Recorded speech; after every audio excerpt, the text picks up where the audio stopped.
I can see any Israeli prime minister, right or left, past or future, who will agree to accept even a single Palestinian refugee into Israel based on the right of return.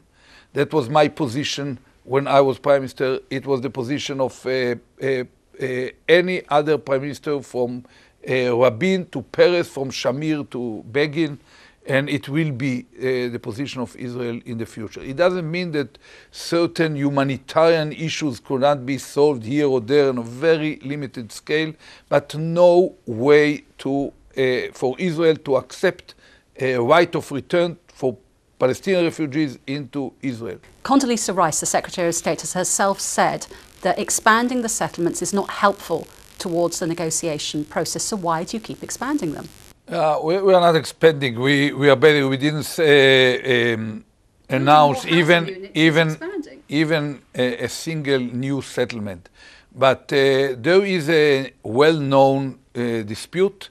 We clearly believe that within Jerusalem we have the right to build as we need, and we have these settlement blocks, Ma'ale Adumim, Gush Etzion, Givat Ze'ev, Ariel, and several other small ones, where we believe that even according to the Bush letter to Sharon, we have the right to have them even within a permanent agreement. Do you believe that the separation barrier will in fact mark the eventual border between Israel and a future Palestinian state? It's clearly our recommendation, so to speak, for how it should go. But once we sit down and agree on a border, if it will takes a different delineation at certain sector, we will change rebuild the fence in a way that will enable us to have a border, a secure, defended border within which we will have this solid Jewish majority for generations, as I've mentioned.